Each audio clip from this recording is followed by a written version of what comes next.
Kawasaki Motors newest model, yan nga po ang kanilang bagong scooter, Brusky 125. Mga idol, para sa akin may sinasabi din tong bagong scooter na kanilang model na nilabas sa Pilipinas. At yan nga po, makikita naman po ninyo yung kanyang pinaka front face design. Astig din, di ba mga idol, ano? At yung kanyang ilaw, ibang klase, free-flowing pa yan. At syempre, pagdating naman sa kanyang pinaka-instrument display, colored pa. At hindi lang yan, analog display, visible ang ating lahat ng information. Meron din siyang digital display sa bandang baba. And mga dos, alamin natin lahat ng detalye ng bagong scooter na to ng Kawasaki.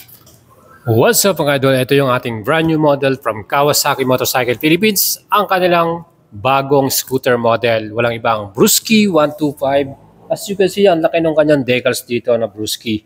And then, meron dito sa side na to. Kaya mga idols, tignan natin lahat ng specs and features ito.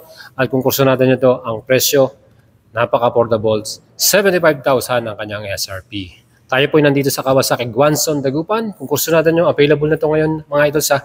At kung gusto nyo bumili, check out nyo yung kanilang Facebook page, Kawasaki Guanzon, Dagupan. Dito po sa Pangasinan. Let's go mga idol, tignan natin ito mga idol. Ganda. Color blue, Brusky 125. Solid ano.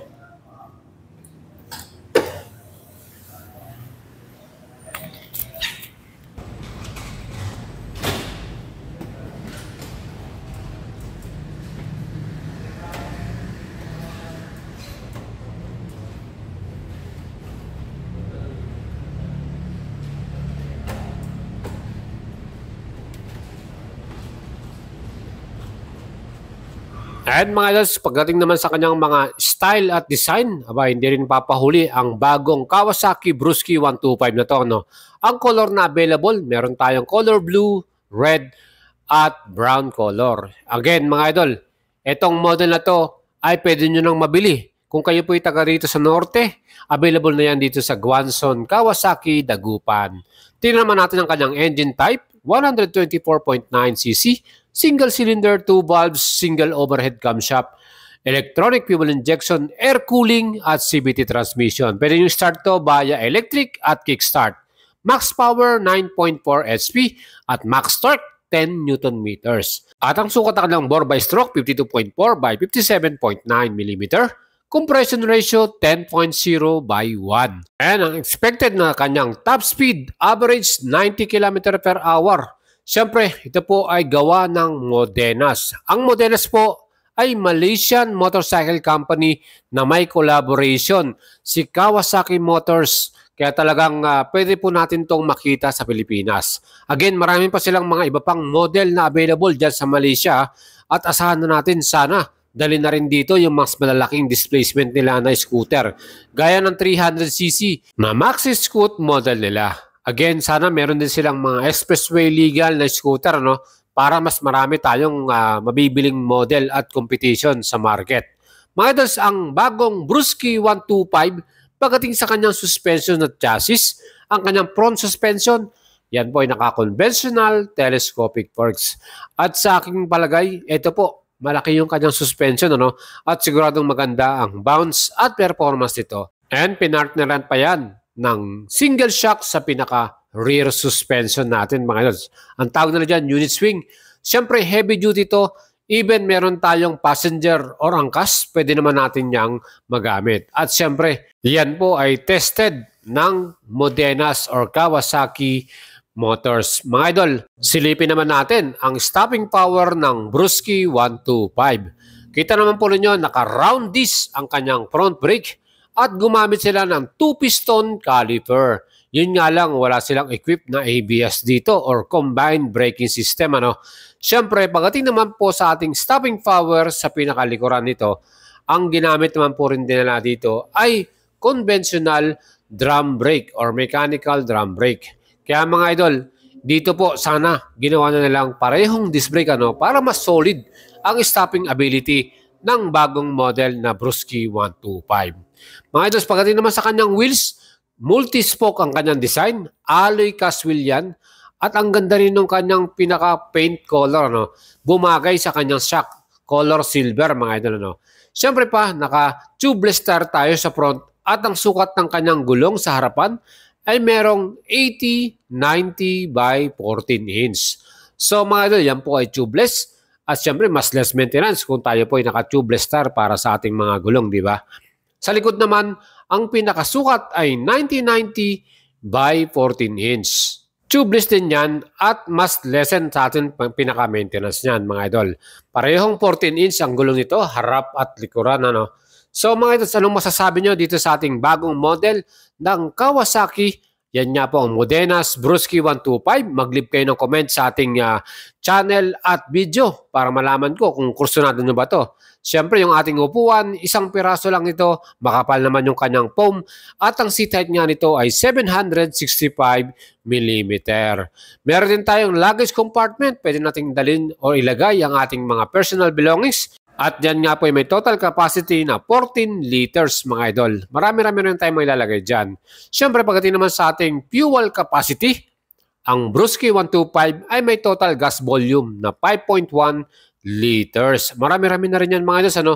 At fuel consumption nga nito can average 45 km per liter. Depende pa rin sa driving habit ninyo, no? Kung paano tayo mag-throttle, paano tayo mag-rides. Meron din tong helmet hook para sa ating pinakadalang helmet. Ano? Pag tayo po ay nag-park, pwede nating maiwan yung ating helmet dyan. Secured. Ano? And mga idols, dito naman sa ating pinaka-front, siyempre makikita nyo, meron tayo ditong key ignition with shutter lock. So ang kagandahan yan mga idols, pag may shutter lock tayo, pag nag-park tayo ng ating motor, secure yung ating motor dyan. Hindi natin basta-basta mabubuksan yan. Siyempre pa, isa pang kagandahan dito, may mga bulsa dyan sa tabi niya, no? Pwede nating iwan yung ating mga ibang dala-dala or meron tayong water bottle. Plus, meron din siyang hook para sa ating mga pinamili, no? Mga idols, yung kanyang pinaka-handlebar, upright ang position, relax tayo, even malayo man yung rides natin. Ang kagandahan dyan, maganda rin yung grip natin para dito. So mga idols, anong masasabi nyo sa bagong Brusky 125? Overall, magugustuhan nyo ba ito? Mag-leave kayo ng comment sa ating video. At gusto kong malaman kung talaga bang panalo ba or mas gugustuhin nyo tong bagong scooter ng Kawasaki. Yan nga po ang Brusky 125. Kita nyo yung kanyang mirror, ano? Talagang okay din ang kanyang design. At isa pa nagustuhan ko rito, yung kanyang pinaka-front face, ano? Ang astig ng kanyang muka. Siyempre, meron siyang daytime running light sa bandang ibabaw para siyang kilay, ano? At siyempre, all LED rin ang mga ilaw nito. Yun lang yung naging advantage ng bagong model na to mga idol. Siyempre pa, pag naka-LED ka, mas malinaw. At hindi lang yan, yung pinaka parang signal light niya, free-flowing pa yan. So, mas astig tingnan, ano? Kita nyo, pag naka-hazard light tayo, no? Visible yan sa daan at kitang-kita ka, lalo na sa gabi mga idol, ano? Siyempre, yung atin namang display, ito nagustuhan ko din dito. Analog yung kanyang pinaka-style at merong combination ng digital. Well, pagka ganito ang ating dashboard or display, mas visible yan at kahit tanghaling tapat tayo nag-rides, kitang-kita natin yung information. Mga idols, pagdating naman sa kanyang taillight design, integrated na ang kanyang signal light. Free-flowing din yung kanyang style, ano? Ang ganda at ang astig ng kanyang formahan. Mga idols, ano masasabi nyo overall impression para dito sa ating bagong scooter ng Kawasaki? So ito, meron din tayong grab bar dito na pwede nating hawakan para sa ating passenger. At yung ating pinaka-exhaust muffler, okay din yung design niya. Stainless yung pinaka-tip o yung pinaka-dulo. Plus yung ating mga passenger pillion na footrest ay okay din naman mga idols. Ang kaganda dito sa ating model na to, meron tong middle floorboard. Meron tayong malalagyan ng mga gamit natin, lalo na kung may mga dala-dala tayong bag and everything. Kaya mga idols, itong model na to ay available na ngayon dito sa Kawasaki Motors Dagupan, located sa Tapwak. At ang presyo nga po nito ay 75,000 pesos. Again, dito po sa kanila, ang kanilang minimum down payment ay 5,000 plus at ang kanilang 36 months to pay 3,000 plus. Mga idols, color blue ang available na to.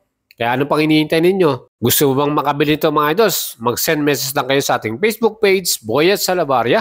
And alam naman po ninyo ang ating advocacy, makatulong sa ating mga subscriber at follower na makabili ng kanyang dream bike. Again, salamat sa inyong mga suporta mga idols. Mag-leave kayo ng comment at shoutout sa ating mga sponsor, Axor Helmet, Premium Gears, Guanson Group, FKM, Sapar Tire at Power Tire.